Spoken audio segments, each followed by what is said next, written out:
Close to nature is close to your world. Myron Homes, Cherubic Farms at Chevilla, 7799 949104.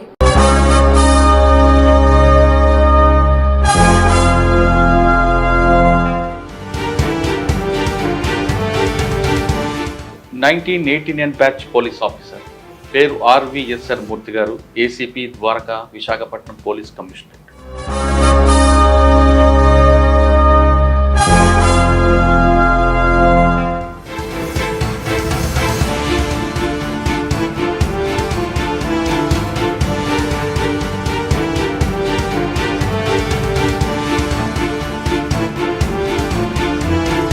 సిటీలో ఎక్కడ major case జరిగినా మూర్తి గారు వెళ్తారు. ముందు దాన్ని పర్యవేక్షించి తర్వాత దాంట్లో చార్జ్ షీట్ వేసే వరకు ఆయనకు అనుసరణ జరుగుతుంది.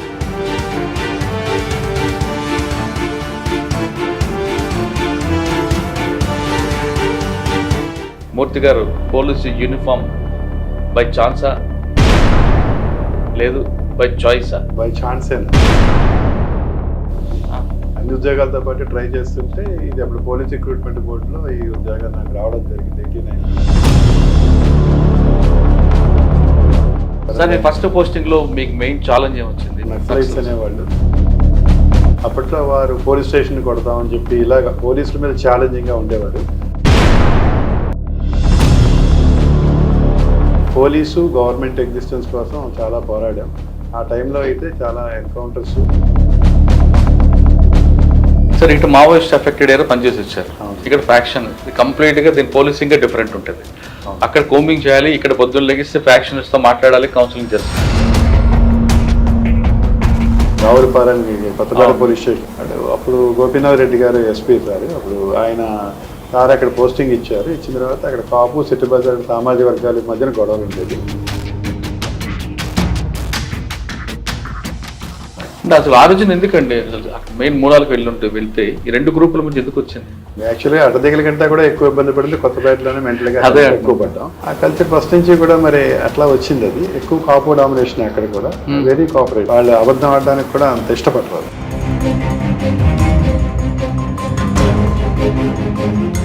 కానీ రాజమండ్రిలో మీ పనిచేస్తున్న 1 టౌన్ ఏరియాలో గోదావరి స్టేషన్, తర్వాత కోటకమ్ము, నల్లమన్సద్దు, ఇవన్నీ కూడా రౌడీజం ఎక్కువ కదండి. బ్యాచ్లు అవన్నీ అప్పుడు కంట్రోల్ అయ్యాయండి. యాక్చువల్గా మేము ఉన్నప్పుడైతే ప్రాపర్గా కంట్రోల్ చేయడం జరిగింది. సార్, ఎలక్షన్లో టైంలో ఇటువంటి ఇష్యూ జరిగినప్పుడు చిన్న ఇష్యూలోనే వెంటనే షార్ట్ అవుట్ చేస్తే ప్రాబ్లం సాల్వ్ అవుతుందా? లేదంటే సార్ అవేళ సిపి సార్ ఇప్పుడు అంటే మన రాజేంద్ర రెడ్డి గారు ఇప్పుడు సిపిఎన్ సార్ వెంటనే క్షణక్షణానికి రెస్ట్రిక్షన్స్ ఇచ్చి అక్కడితో ఆఫీసర్ కాబట్టి ఇదే తర్వాత విజయవాడ అంతా అది కూడా చాలా పెద్ద గొడవ. సార్, మీ కానిస్టేబుల్ భార్యనే ఆయన్ని మర్డర్ చేయడం దానికి మీరు ఎలా చూస్తారండి? ఇక అమ్మాయిని ఒకటే అడిగాను నేను.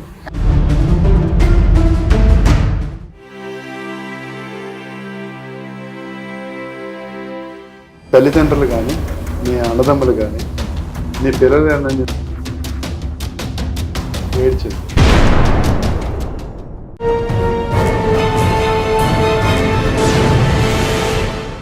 Welcome to crime diaries. ఈ వారం మన గెస్ట్ 1989 బ్యాచ్ పోలీస్ ఆఫీసర్, పేరు RVSR Murthy garu, ACP Dwaraka, Visakhapatnam police commissionerate. డిపార్ట్మెంట్లో ఆయన్ని A to Z మూర్తి గారు అని పిలుస్తుంటారు. ఎందుకంటే A to Zలో అన్ని పేర్లతో పాటు ఆయన అన్ని వర్క్ కూడా చేస్తుంటారు. అంటే ఇన్వెస్టిగేషన్తో పాటు ఛార్జ్ షీట్ వేయడం వరకు కూడా ఆయన ఖచ్చితంగా ఆయన చూసుకొని ఛార్జ్ షీట్ వేస్తుంటారు.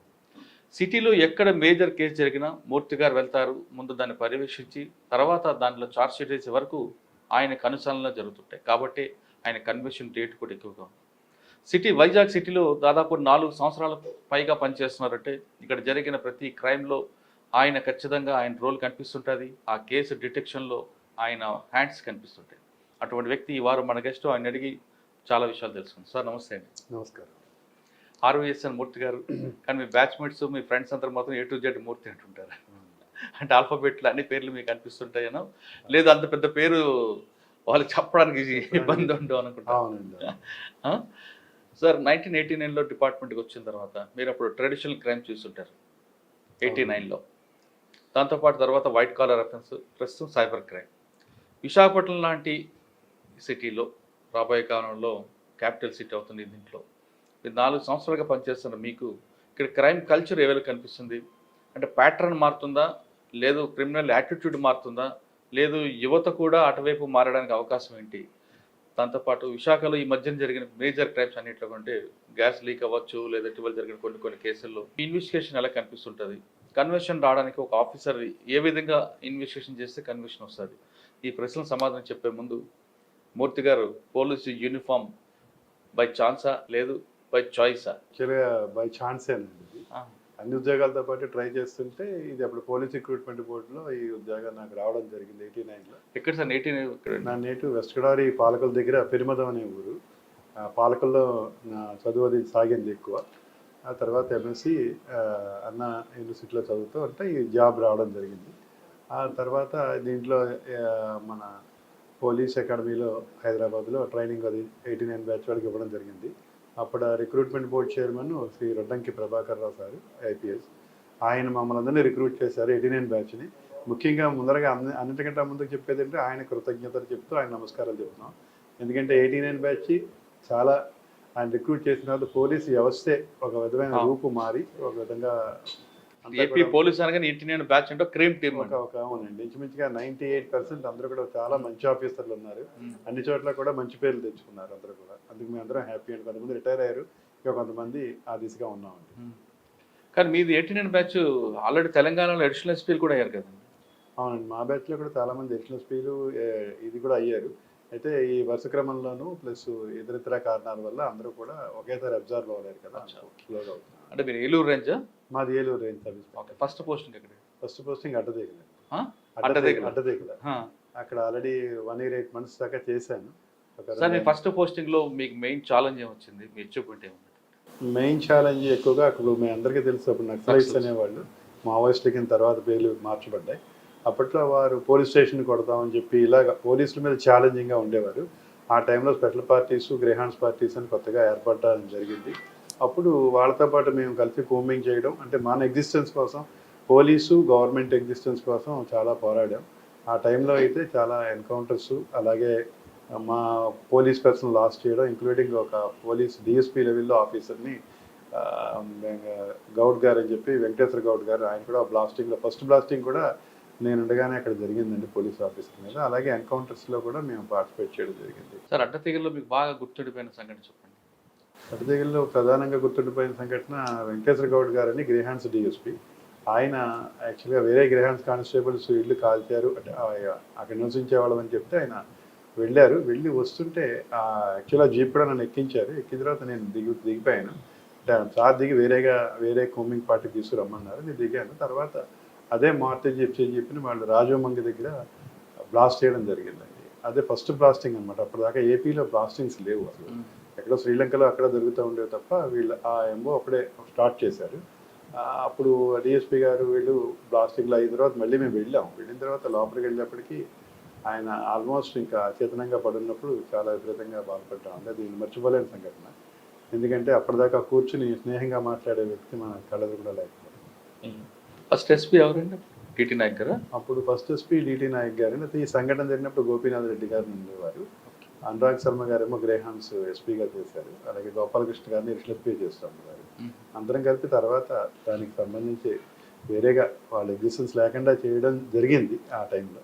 సార్ అడ్డతీగల్లో ఒక ఇష్యూ చెప్పారు, దానికి రిటాలియేషన్గా మీరు ఏం చేశారు అక్కడ పార్టీతో కలిపి? అక్కడ రిటాలియేషన్గా ఆల్రెడీ మేము కూడా కోమింగ్స్ చేస్తూ ఉండేవాళ్ళం. కోమింగ్ చేస్తూ ఎన్కౌంటర్స్ లేదా వాళ్ళ దగ్గర AK-47 మనం స్వాధీనం చేసుకోవడం, ఆ తర్వాత జడేర్ ఎన్కౌంటర్స్ ఇవన్నీ కూడా మేము కూడా చేయడం జరిగింది.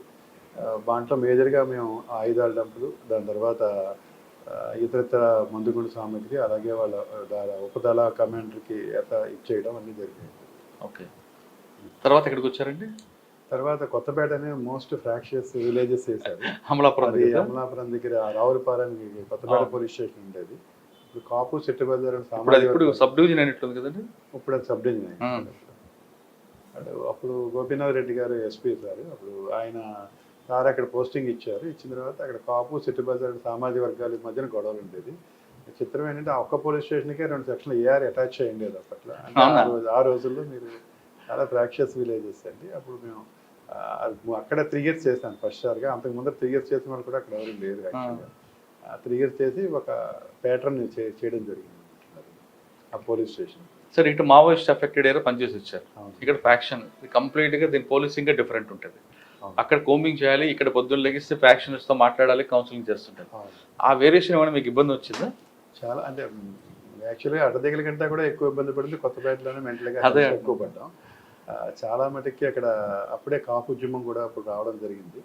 ఆ సమయంలోనే మొదలైందనమాట యాక్చువల్గా. అప్పుడు రావులపాలెం లాఠీ చేతులు వీటల్లో కూడా చేయడాలు అవన్నీ జరిగాయి. ఆ టైంలో మేము ఎక్కువ ఇబ్బంది పడింది వీళ్ళ వల్ల.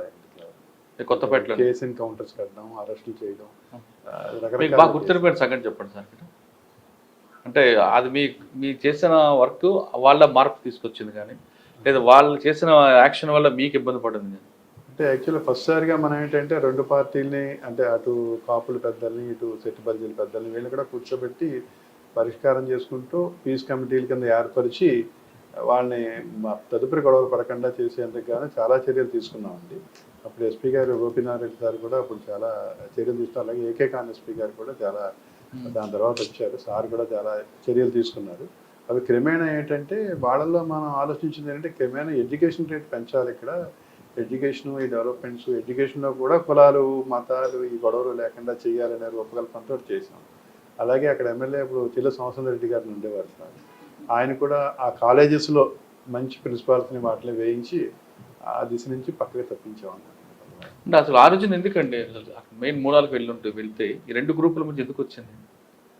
అంటే ఆధిపత్య పోరా లేదా ఇంకేమైనా వేరే ఉందా? ఆధిపత్య పోరు కింద మనం భావించాలి. ఎందుకంటే క్యాస్ట్ డామినేషన్ ఒకళ్ళు చేస్తే వేరే డామినేషన్, ఇద్దరు కూడా క్యాస్ట్ డామినేషన్, లీడర్స్ డామినేట్ చేయాలి వాళ్ళ గ్రూప్స్, ఎటువంటి విధాలను తగ్గకూడదు అనేది ఆలోచన ఉంటుంది. ఇప్పుడు దాదాపు ఎడ్యుకేషన్ పెరగడంతో ఇప్పుడు దాదాపు అలాంటి పరిస్థితులు తరచూ కనపట్టలేదు. అప్పుడప్పుడు ఏదో అనిపిస్తున్నాయి. అంటే ఆ ఇష్యూకి క్లోజ్కి వాళ్ళిద్దరి మధ్యన చదువులు పెట్టాలి, చదివించాలి బాగా అని పెట్టారు. చదువుల్లో ఏంటంటే ఈ 2 గ్రూప్స్లో కూడా చదువుకున్న వర్గాలు ఏవైతే ఉన్నాయో ఆ వర్గాలని మనం జైలు తీసి వాళ్ళని కొంచెం వాళ్ళ ద్వారా వాళ్ళ కులాలని వాళ్ళని ఎడ్యుకేట్ చేయడం అన్నీ చేసాం. వాళ్ళు కూడా సహకరించారండి. దానివల్ల ప్రయోజనం వచ్చిందంటారు? చాలా ప్రయోజనం వచ్చింది. దానివల్ల చాలా సహకరించారు. చాలా అంటే రోజు విడిచి రోజు గొడవలు అవుతూ ఉండేవి. ఇప్పుడు అది ఇంచుమించుగా నెల 2 నెలలు 3 నెలలకే ఒక పెద్ద గొడవ స్టార్ట్ అయింది. అంటే 3 సంవత్సరాలు పనిచేశారండి అక్కడ 3 ఏళ్ళు పైన పనిచేశారండి. తర్వాత వస్తుంటే కూడా అప్పుడు ఎమ్మెల్యే గారు, ఇప్పుడు సత్యానందరావు గారు అప్పుడు ఎమ్మెల్యే ఉండేవారు. ఆయన పాత ఎమ్మెల్యే గారు ఇద్దరు కూడా వచ్చి సన్మానాలు చేశారని మర్చిపోవాలి. ఎందుకంటే ఆ సన్మాన్ సభకి దానికి సుమారు ఆ రోజుల్లో 2000 మంది పైన వచ్చారు. అంటే బహుశా ఆ ఊర్లో అంతకాలం పనిచేసి మీరు ఒకరే? ఒక్కరే. ప్రజలు కూడా అంతర్మానం చూపించారు. దాన్ని మర్చిపోవాలి. తర్వాత ఎక్కడికి వచ్చారంటే తర్వాత అంబాజీపేట అని అక్కడ వేసాను. అక్కడ చేశాను 3 years. అక్కడ కూడా 3 years చేశాను.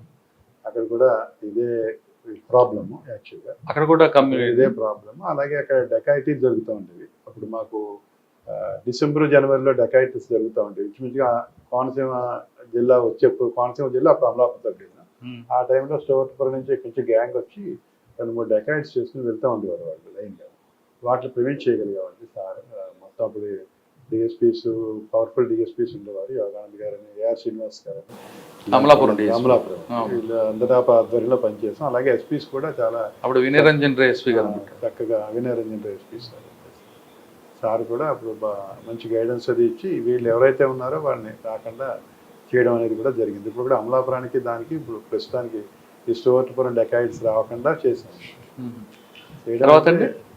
కన్విక్షన్స్ వచ్చాయి దాంట్లో. ముఖ్యంగా చెప్పాల్సింది ఏంటంటే ఆ డెకాయిడ్స్ ఎవరైతే ఉన్నారో వాళ్ళు వెస్ట్ బెంగాల్ ఆ వైపు నుంచి షెల్టర్ తీసుకుని పారిపోతే కూడా తీసుకొచ్చి కోర్టులో ట్రయల్ చేయించి అందరికీ కూడా more than 8 years కన్విక్షన్స్ రప్పించాం. సార్ ఇప్పుడు నెక్స్ట్ జనరేషన్కి మెసేజ్ ఇవ్వండి. కేసు కట్టడం, ఇన్వెస్టిగేషన్ చేయడం, ఛార్జ్ షీట్ వేయడం అంతవరకు బాగానే ఉంటుంది. కానీ కన్విక్షన్ ఎందుకు ఫెయిల్ అవుతున్నాం? మీరు కన్విక్షన్ ఎక్కువ ఉంది కాబట్టి ఈ ప్రాపర్గా ఎలా చేస్తే కన్విక్షన్ వస్తుంది? ప్రాపర్గా అంటే ఇన్వెస్టిగేటింగ్ ఆఫీస్ ప్రతి వారు గుర్తుంచుకోవాల్సింది ఏంటంటే మన ఇన్వెస్టిగేషన్ బట్టి అవతల వాళ్ళు శిక్ష పడాలి. శిక్ష పడాలి అంటే కూడా వాళ్ళ అడ్వకేట్ వాళ్ళకి లైఫ్ అండ్ డెత్ సమస్యని శిక్ష పడకుండా వాళ్ళు ఛాయశక్తిలో ప్రయత్నిస్తారు. వాళ్ళు ఒక అడ్వకేట్ని పెట్టుకుని ఆయన ద్వారా మండిస్తారు. ఇంకా జూనియర్స్ వాళ్ళు 4-5 కలిపి వాళ్ళు కూడా అడ్వకేట్స్, మేధావులు. వాళ్ళు మనం చేసిన ఇన్వెస్టిగేషన్ ప్రతి అంశాన్ని పట్టుకుని క్షుణ్ణంగా పట్టుకుని మనల్కి ఇక్కడ ఇన్వెస్టిగేషన్ చేస్తూ ఉంటారు. ఆ నేపథ్యంలో ఏంటంటే మనం ఏ అంశం మర్చిపోకుండా ఒకసారి దాని మీద శ్రద్ధ సారించి అన్ని అంశాలు దాదాపు అన్నీ మనం చేయలేం కానీ దాదాపు 90% ఇన్వెస్టిగేషన్ మనం కవర్ చేసేట్టుగా చేయాలి. ప్రతి అంశాన్ని కూడా మనం కోర్టు దగ్గర సరిగ్గా ప్రజెంట్ చేసి అదే విధంగా సాక్షుల చేతి కూడా మనం సాక్షులు చూపించాలి. అప్పుడు కన్విక్షన్ వస్తుంది. కన్విక్షన్ తప్పనిసరిగా వస్తుంది. కొంతమంది సాక్షులు వీగిపోతారండి అప్పుడు.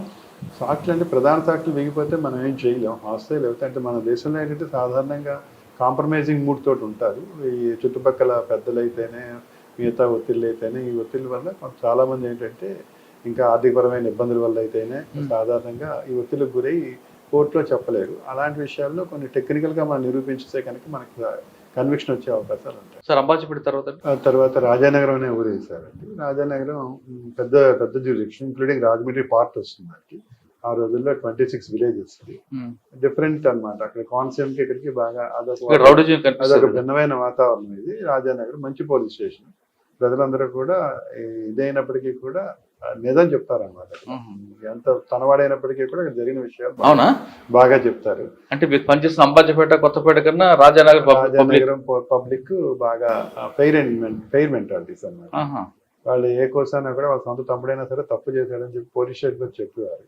ఎక్కువ జ్యూరిడిక్షన్ అయ్యి ఎక్కువ కేసులు అయినప్పటికీ కూడా మనకి ఎంక్వైరీస్ కానీ ఇన్వెస్టిగేషన్స్ కానీ చాలా సులభంగా వచ్చేవాళ్ళు. ఎందుకంటే ఆ కల్చర్ అక్కడ ఆ కల్చర్ ఫస్ట్ నుంచి కూడా మరి అట్లా వచ్చింది. అది ఎక్కువ కాపు డామినేషన్ అక్కడ కూడా వెరీ కోఆపరేట్. వాళ్ళు అబద్ధం ఆడడానికి కూడా అంత ఇష్టపడతారు. గ్రేటే కదా. గ్రేట్. అక్కడ ఎంతకాలం పనిచేశారు సార్? అక్కడ 3 years పనిచేశాను. అన్ని 3 years అక్కడ కూడా పనిచేశాను. అంటే నాకు మధ్యలో ట్రాన్స్ఫర్స్ అవి ఇద్దామన్నా మళ్ళీ ప్రజలు రిప్రజెంటేటివ్స్ వెళ్ళి ఆపండి అని చెప్పి అడుగుతూ ఉండేవారు. పరిస్థితులు చక్కబడుతున్నాయని నాకు వేసిన పోలీస్ స్టేషన్ అన్ని కూడా కొంచెం ప్రాబ్లమాటిక్ గా ఉన్నప్పుడే వేసేవారు. అది సెటరేట్ చేయగానే కొంచెం ప్రజల అభిమానం పెరిగి వాళ్ళే మళ్ళీ రాజానగర్ లో మీకు గుర్తుండిపోయిన కేసు అండి. ఎక్కువ హైవే కూడా కనిపిస్తుంటది కదా, రోడ్ యాక్సిడెంట్స్. హైవేలో అప్పుడు రోడ్ యాక్సిడెంట్స్ అవుతూ ఉండేవారు. ఎక్కువగా రోడ్ యాక్సిడెంట్స్ లో ఏంటంటే అప్పుడు డబుల్ వే లేదు, పొట్లా లేదు. అప్పుడు సింగిల్ వే ఉండేది. రెండోది రోడ్డు ఇంజనీరింగ్ కూడా అక్కడ చాలా చేయాల్సిన అవసరం ఉండేది. సో దట్ ఏంటంటే రోడ్డు ఇంచుమించుగా యాక్సిడెంట్స్ అవుతూ ఉండేవి. అంటే అప్పట్లో ఏంటంటే రోడ్ ఇంజనీరింగ్ వర్క్స్ కూడా మేమే చేయించాం. పోలీసులో మేమే చేయబట్టి తూర్పు కోనగూడెం అనే ఊరు ఉండేది. అక్కడ కరోలో ఇంచుమించుగా ఒక చెరువు కింద ఉంటుంది. ఇప్పుడు మీరు చూసిన ఆ కరోలో ఇంచుమించుగా రోజు ఒక యాక్సిడెంట్ అవుతూ ఉండేది. అడిగితే కనుక రోడ్ ఇంజనీరింగ్ వర్క్స్ కింద అక్కడ వేరేగా ఒక క్వారీ ఉంటే మట్టి అది తీయించి మొత్తం అంతా చేయిస్తే యాక్సిడెంట్స్ బాగా యాక్సిడెంట్ యాక్సిడెంట్స్ తగ్గడానికి కూడా మేము చర్యలు తీసుకున్నాం. అలాగే బోర్డ్స్ కూడా అప్పట్లో ఎస్పీ సార్ వారి యొక్క ఆదేశాల మేరకు వారికి దానికి కూడా మనం పెట్టడం జరిగింది. రాజానగరం తర్వాత రాజమండ్రి 1 town ఎస్ఐ కింద వేశారు. అప్పుడు 2003 పుష్కరాలు. యాక్చువల్గా 2003 పుష్కరాలు అక్కడ కావాలని చెప్పి అప్పుడు ఎస్పీ గోవింద్ సింగ్ గారు ఆయన వేయడం జరిగింది. అక్కడ వేసిన తర్వాత వాళ్ళ అంచనాలకు ఏమీ లేకుండా ఏఆర్ శ్రీనివాస్ గారిని ఓఎస్డీగా వచ్చారు. హైదరాబాద్ లో పనిచేస్తున్నారు సార్. అప్పుడు హైదరాబాద్ బాలానగర్ డిఎస్పీ ఉండి ప్రమోషన్ మీద వచ్చారు. అవును, డైరెక్ట్ డిఎస్పీ సార్ ఓఎస్డీ కింద వచ్చారు. అలాగే కృష్ణమూర్తి గారు అని చెప్పి డిఎస్పీ ఉండేవారు. మోస్ట్ వెరీ వెల్ ప్లాన్డ్ అండి ఆయన యాంకర్ డిఎస్పీ గారు. వీళ్ళందరూ ఆధ్వర్యంలో ఏంటంటే అక్కడ పుష్కరాల్లో ఎటువంటి అవాంఛనీయ సంఘటనలు జరగకుండా, ఒక డెత్ కూడా జరగకుండా మనం అక్కడ ప్రతిదీ కూడా ప్లాంట్గా ఆ రోజుల్లో సుమారు 8,000 మంది పోలీసులు మాకు అన్ని చోట్ల నుంచి బందోబస్తు రావడం జరిగింది. రాయలసీమ, తెలంగాణ, అప్పుడంతా ఆంధ్ర కలిసి ఉండేది. అన్ని చోట్ల నుంచి రావడం, వాళ్ళందరికీ అకామిడేషన్స్, ఫుడ్ అన్నీ కూడా పెడుతూ ఒక 18 రోజులు అక్కడ అన్నీ కూడా ఏర్పాటు చేయడం జరిగింది. కాబట్టి ఆ రోజుల్లో కంప్యూటర్స్ కొత్తగా వచ్చాయి. యాక్చువల్గా ల్యాప్టాప్స్, కంప్యూటర్స్ కొత్తగా వచ్చాయి. ఆ టెక్నాలజీని కొంతగా వినియోగించుకుంటూ మంచి కంట్రోల్ రూమ్ అది ఫెసిలిటీస్ అన్ని కూడా ఏర్పరిచాం. 3 town ఏరియాలో 3 పుష్కరాల రేవు దగ్గర. అప్పుడు అదే కంట్రోల్ రూమ్ వేట కూడా బిల్డింగ్లో కంటిన్యూ అయ్యింది. మన కూడా అక్కడ మనం కృతకృత్యాలు అయ్యామండి. ఆ సందర్భంగా అప్పుడు సీఎం గారు కూడా మనకి ప్రశంసా పత్రాలు, దాని తర్వాత ఆయన దగ్గరికి రమ్మన్నాం, డిన్నర్ ఏర్పాటు చేయడం కూడా జరిగాయి అన్నమాట. కానీ రాజమండ్రిలో మీ పనిచేస్తున్న 1 town ఏరియాలో గోదావరి స్టేషన్, తర్వాత కోటకమ్ము, నల్లమన్సందు, ఇవన్నీ కూడా రౌడీజం ఎక్కువ కదండి. మరి వాటి మీద ఎందుకు ఫోకస్ చేయలేదు? రౌడీలు అప్పుడు ఫోకస్ చేసామండి. అంటే రౌడీస్ అంటే అప్పుడు యాక్చువల్గా వాళ్ళు చేసిన చేష్టలకి మనం తీసుకొచ్చి వాళ్ళకి సరైన బుద్ధి చెప్పడం జరిగేది. అయితే కాలక్రమేణా ఏంటంటే మనకి వివిధ అంశాలు చట్టపరంగా అడ్డొచ్చి ఇవన్నీ మనం కంట్రోల్ చేయని పరిస్థితి ఏర్పడ్డాయి తప్ప అప్పట్లో కంట్రోల్ గానే ఉండేవారు. రౌడీ మంటర్స్ ఒకటి కూడా కాలేదు. మట్టర్స్ కదా కానీ బెదిరింపులు, గోదావరి స్టేషన్ కింద బెదిరింపులు, కోటగుమ్మ సెంటర్ దగ్గర సైకిల్ చైన్ బ్యాచ్లు అవన్నీ అప్పుడు కంట్రోల్ అయ్యాయండి. యాక్చువల్ గా మేము ఉన్నప్పుడైతే ప్రాపర్ గా కంట్రోల్ చేయడం జరిగింది. ఆ 1 year 8 months నేను చేయడం జరిగింది. అక్కడ చేయడం సరే 1 year లో మీకు బాగా హెడేక్ ఉన్న రౌడీ షీటర్ గుర్తుండండి? లేదండి, ఇప్పుడైతే లేదు. యాక్చువల్గా అంత హెడేక్ కల్పించిన వాళ్ళు కూడా ఆ టైంలో లేరు. యాక్చువల్గా రాజమండ్రిలో మీకు ఇంకా గుర్తున్న కేసు అండి?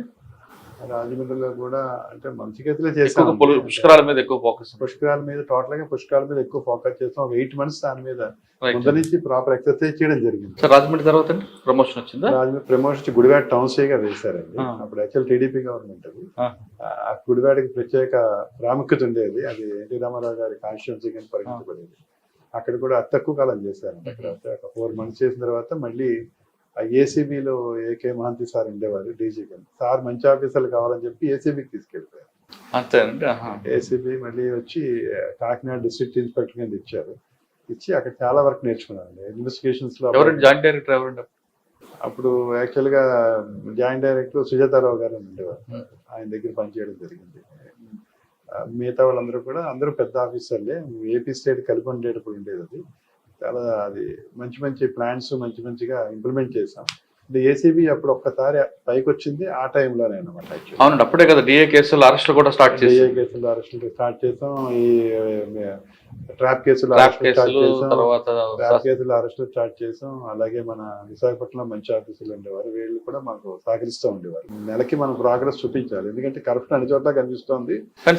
టార్గెట్ ఉండేదా లేదంటే? టార్గెట్ ఉండేది కానీ ప్రోత్సాహం ఉండేదండి. 30% కూడా అప్పుడే వచ్చింది. యాక్చువల్గా బేసిక్ మీద 30% ఎక్కువ ఇస్తారు ఏసీబీలో పనిచేసినందుకు. అలాగే ఏసీబీలో ఎక్కడైనా రైడ్కి వెళ్ళినా మన మంచినీళ్ళ బాటిల్ దగ్గర నుంచి భోజనం వరకు కూడా బిల్ పెట్టుకుంటే మొత్తం అంతా ఇమీడియట్ గా ఇస్తారు. ఫెసిలిటీస్ అన్నమాట. సార్ మరి ఏసీబీలో మహంతి గారి టైంలోనే అరెస్టులు కూడా స్టార్ట్ చేశారు. అంటే ఏసీబీ అనగా ఒక ప్యానిక్ తీసుకొచ్చారు. అంతవరకు అరెస్టులు లేకపోవడంతో వస్తున్నారు వెళ్తున్నారు అనే బాగుండేది.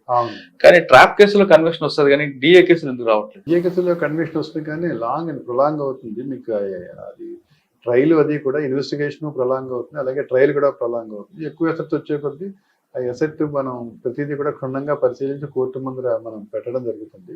అలాగే ఎసెట్ లో కన్విక్షన్ వచ్చిన తర్వాత కూడా ఏదైతే డిస్ప్రపోర్షనేట్ ఎసెట్ మనం చూపించగలుగుతామో అది కూడా ఆల్రెడీ వాళ్ళు అటాచ్మెంట్ గవర్నమెంట్ కూడా చేస్తున్నారు, వస్తున్నాయి. కానీ కన్విక్షన్ తక్కువ ఉంటుంది కదా ట్రాప్ కేసులు ఉన్నంత కన్విక్షన్ ట్రయల్స్ కూడా తక్కువ ఉంటాయండి. అది యాక్చువల్గా అది ప్రొలాంగ్ ట్రయల్స్ అవుతూ ఉంటాయి.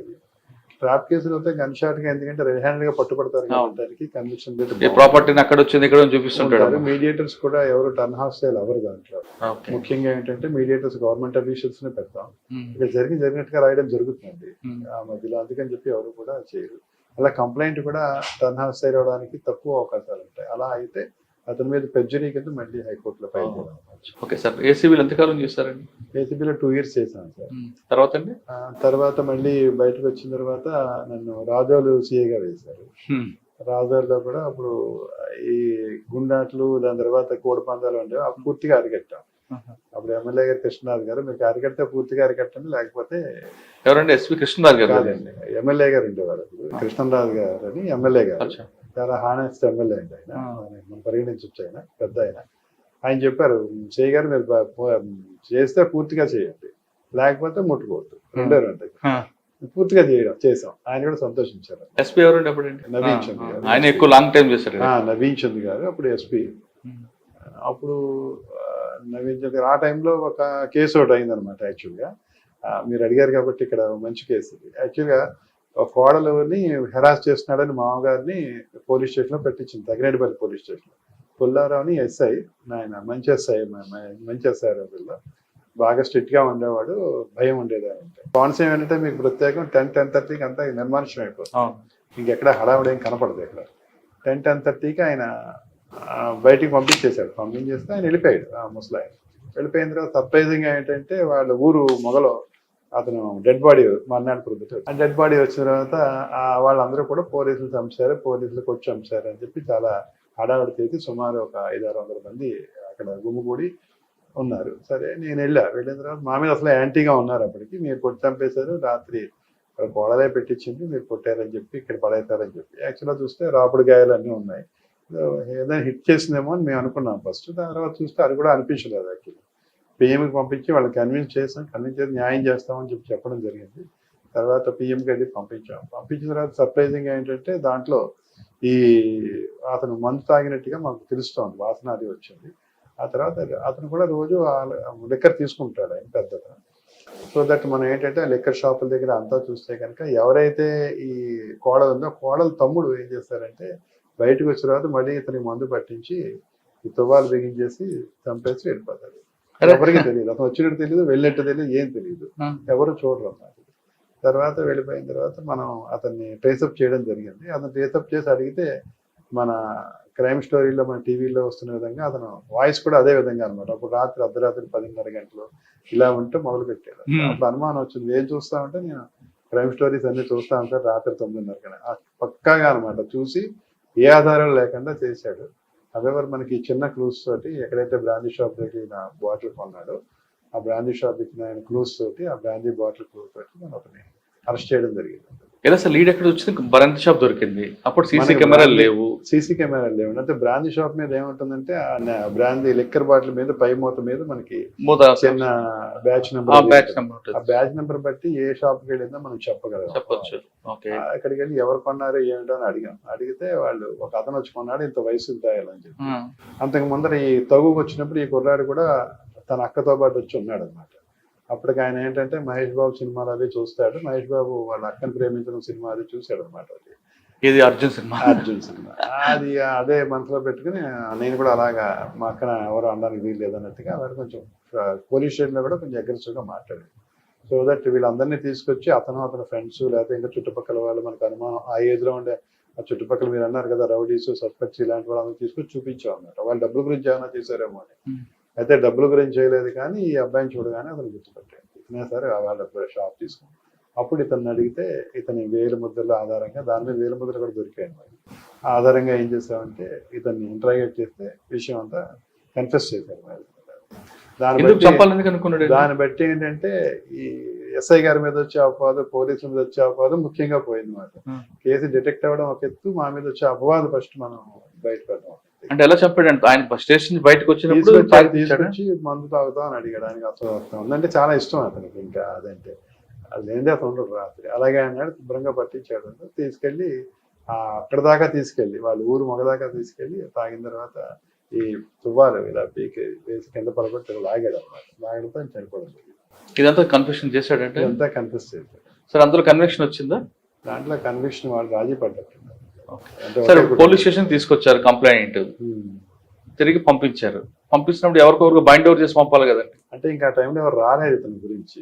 వీళ్ళు మామూలుగా బిలో మిడిల్ క్లాస్ ఫ్యామిలీస్ అండి వీళ్ళందరూ. సాధారణంగా బైండ్ ఓవర్ చేసి పంపాలి. సాధారణంగా ఎవరో ఒకరిని ఇచ్చి పంపిస్తారు. ఎవరు రాలేదు, పెద్ద తన స్టేషన్ అట్ట పెట్టుకోవడం ఎందుకని. ఆ స్టేషన్ కూడా ఫెసిలిటీస్ ఏమి ఉండేది కాదు, 2 షాపుల్లో ఉంటుంది ఆ స్టేషన్.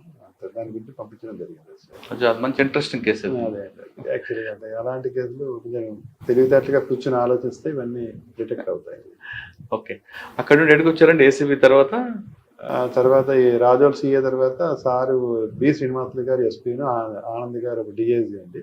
ఒక మంచి ఆఫీసర్ కావాలి మాకని మన కాకినాడ రూరల్ సీఏగా వేశారు. అప్పుడే ఇన్కమ్ ట్యాక్స్ రైడ్స్ అయ్యాయి. గొల్లల మామిడాడు అనే విలేజ్ లో ఇన్కమ్ ట్యాక్స్ రైడ్స్ అయ్యి ఇన్కమ్ ట్యాక్స్ ఆఫీషియల్స్ ని చాలా విపరీతంగా కొట్టారు ఊరు వాళ్ళు అందరికి బట్టి. సో దట్ దాని గురించి ఆ ఊరు వాళ్ళు గొల్లల మామిడాడు అని విలేజ్ అండి. అది యాక్చువల్గా ఆ ఊళ్ళో ఎక్కువ వడ్డీ వ్యాపారస్తులు ఉంటారు. అప్పుడేంటే ఇన్కమ్ ట్యాక్స్ రైడ్స్ అయినప్పుడు వీళ్ళు లోపలికి వెళ్ళిన తర్వాత ఆ గ్రామస్తులు, ఆ ఇళ్ళగల వాళ్ళు వాళ్ళందరూ కలిపి ఇన్కమ్ ట్యాక్స్ ఆఫీషియల్స్ ని, కూడా వచ్చిన పోలీస్ ఆఫీషియల్స్ ని విపరీతంగా కొట్టి తరివేయడం జరిగింది. ఆ నేపథ్యంలో స్ట్రిక్ట్ గా సార్ చాలా ప్రిస్టేజియస్ గా తీసుకున్నారు అప్పట్లో ఎస్పీ గారు, పై అధికారులు.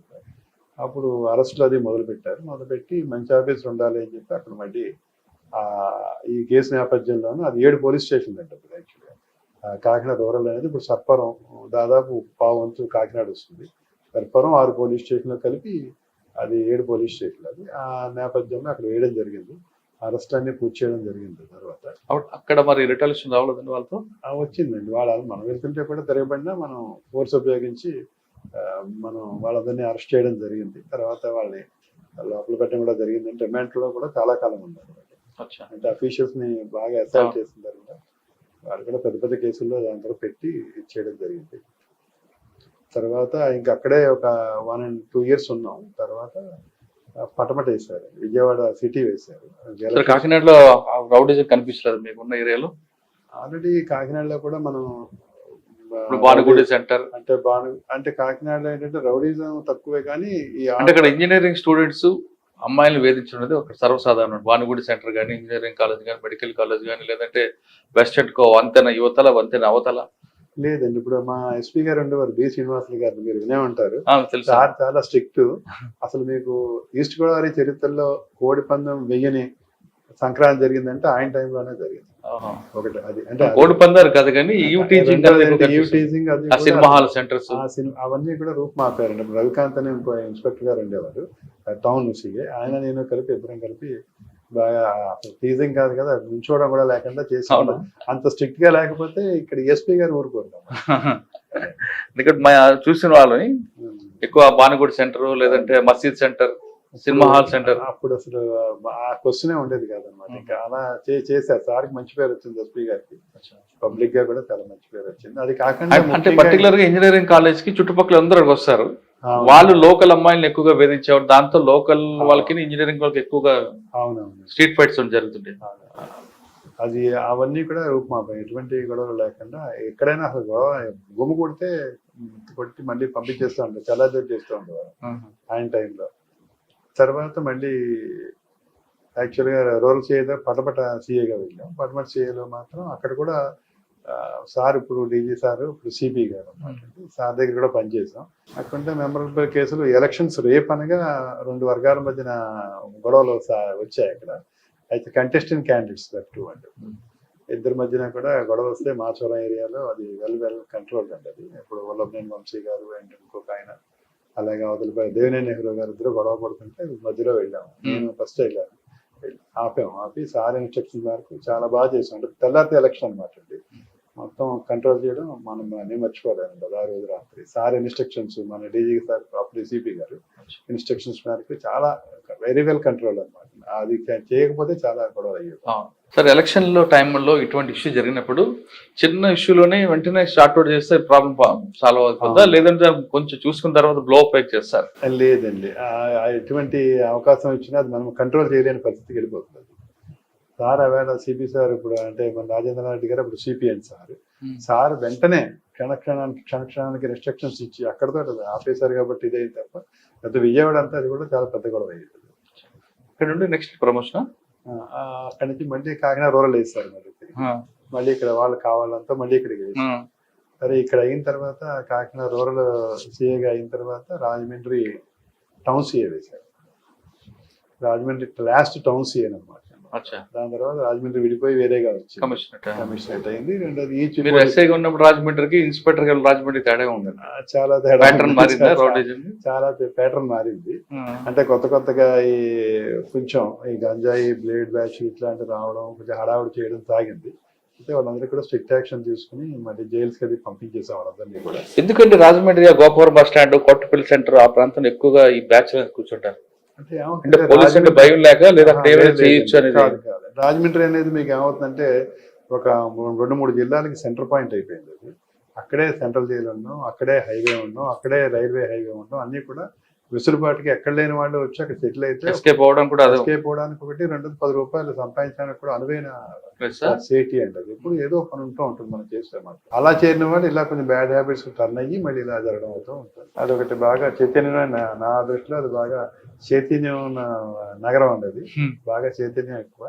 వాళ్ళు కూడా వెంటనే పబ్లిక్ కూడా రియాక్ట్ అవుతారు, అదే వదలరు గమ్మని. అలా అయితే మనం చూస్తూ ఊరుకోరు, అదే రెస్పాండ్.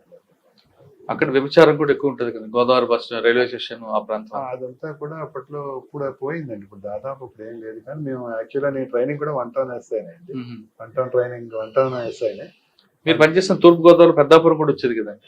ఆ పెద్దాపురం కూడా ఆ ఏరియాకి వెళ్ళలేదు, నా సబ్ డివిజన్కే పోలే. ఒకసారి వేసారు కానీ నేను ఎందుకో నాకు గెలబుద్ది సార్కి రిక్వెస్ట్ చేసుకుంటే అప్పుడు అడ్డ దగ్గర నుంచి యాక్చువల్ పెద్దాపురమే ప్రపోజల్ పెట్టారు. సార్కి ఊరు నాకు ఇష్టం లేదు సార్ అంటే అప్పుడు కన్సిడర్ చేశారు. అక్కడ ప్రమోషన్ వచ్చిందా మీకు?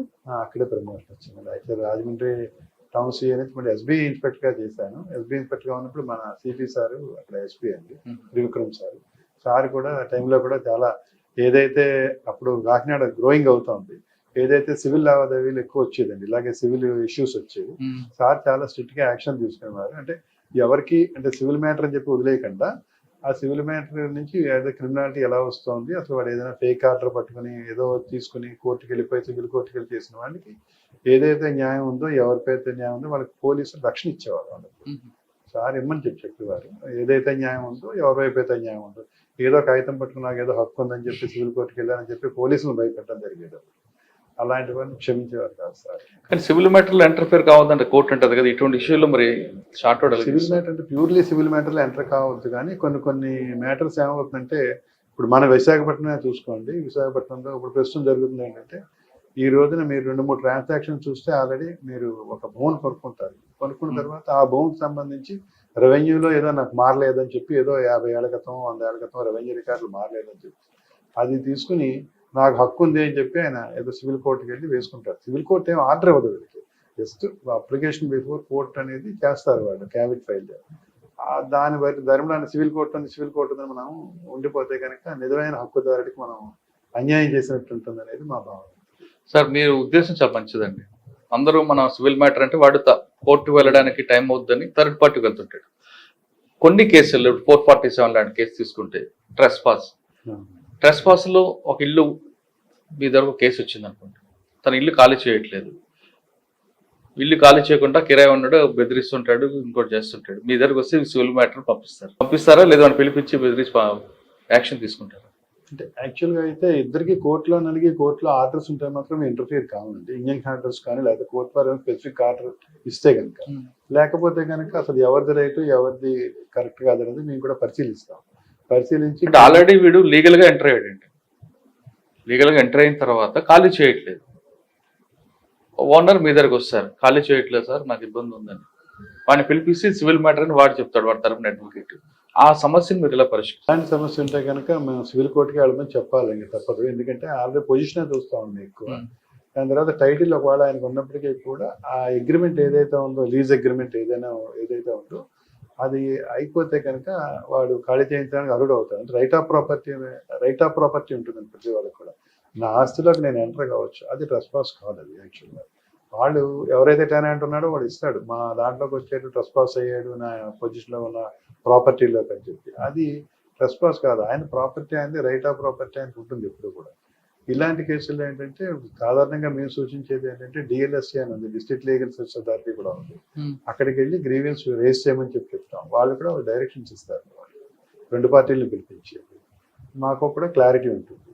అది కాకుండా గత ప్రభుత్వం ఇదివరకు నుంచి కూడా మనకి ప్రీ లిటిగేషన్ కౌన్సిలింగ్ ఫామ్ అని ఒకటి ఇక్కడ స్టార్ట్ చేశారు, 2022లో స్టార్ట్ చేశారు. యాక్చువల్గా అది కూడా ఎఫెక్టివ్గా పనిచేస్తుంది. యాక్చువల్గా దాంట్లో నేను ఒక మెంబర్ని పోలీస్ ఆఫీసర్ నుంచి, అలాగే మన ఇక్కడ రంగయ్య గారని ఒక డిప్యూటీ కలెక్టర్ ఒక ఆయన ఉండేవారు, అలాగే జీవీఎంసీ నుంచి అసిస్టెంట్ సిటీ ప్లాంట్ ఒక ఆయన ఉండేవారు. ఇప్పుడు కూడా అది నడుస్తూ ఉన్నది. అది నడుస్తున్న దాంట్లో రెండు పార్టీలు రమ్మంటాం.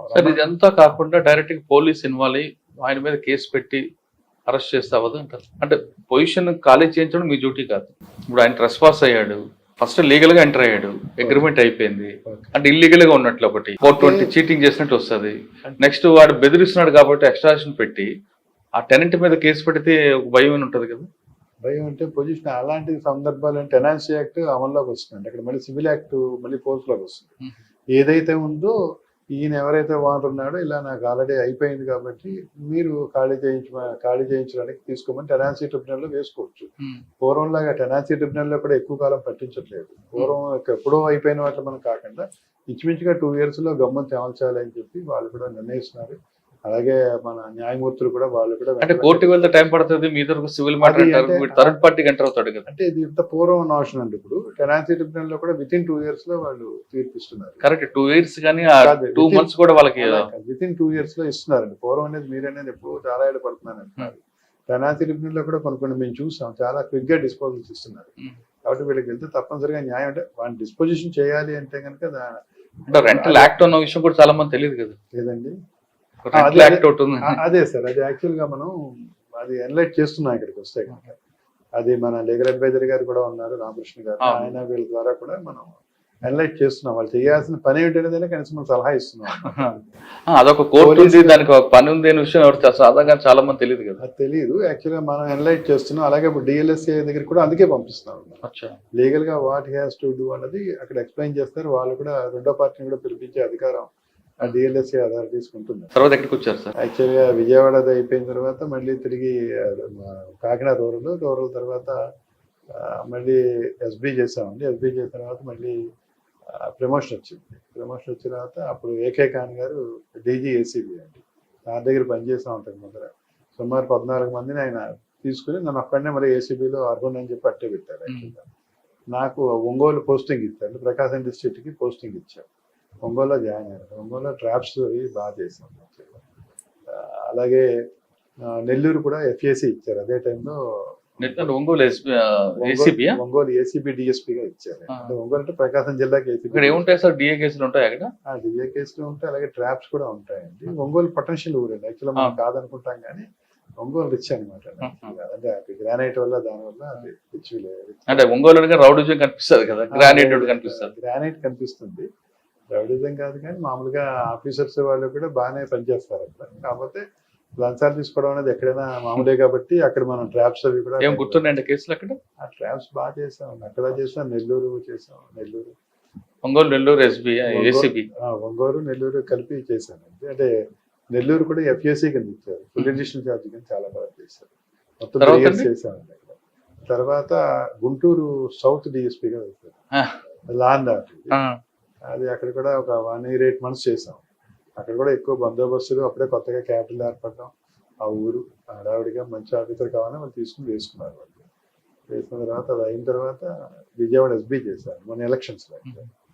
సార్ అయితే ద్వారకా తిరుమలరావు గారు అని ఆయన సిపి గారు, చాలా మోస్ట్ ఎక్స్పీరియన్స్డ్ ఆఫీసర్. అందరి దగ్గర నుంచి కూడా చాలా మంది దగ్గర అన్ని నేర్చుకున్నాను నేను. సార్ గైడెన్స్ ఇచ్చారు. తర్వాత ఇక్కడికి వచ్చి 4 years. 4 years అండి. ఇక్కడ మీ దగ్గర 3 సిపిలు చూస్తుంటారు. అవునండి, 3 4. అలాంటి నేను వచ్చినప్పుడు Meena sir most planned and most calm గా ఉంటారు సార్. ఆయన దాంట్లో ఎల్జీ పాలిమర్స్ ఇష్యూ అయింది యాక్చువల్గా. అది ఆయన టైంలోనే అవంతా మేమందరం వెళ్ళడం, అందరిని రెస్క్యూ చేయడం, అది చాలా సంతృప్తికరమైన వాతావరణం. అది ఆయన టైంలోనే కరోనా కూడా స్టార్ట్ అయింది, ఆ సార్ పీరియడ్లోనే. అప్పుడు ఎఫెక్టివ్గా మేము పనిచేయగలిగాం, చాలా మంది ప్రాణాలను అయితే కాపాడగలిగాం. ఈ పెజ్జాలపేట అక్కడ కూడా రావనేవారు వాళ్ళు యాక్చువల్గా కరోనా వచ్చినప్పటికీ కూడా వాళ్ళు రాకుండా అంతా తిరిగేస్తూ ఉండేవారు. థిక్ పాపులేషన్ ఉన్న ఏరియా, డెన్స్ పాపులేషన్ ఉన్న ఏరియా అంటది.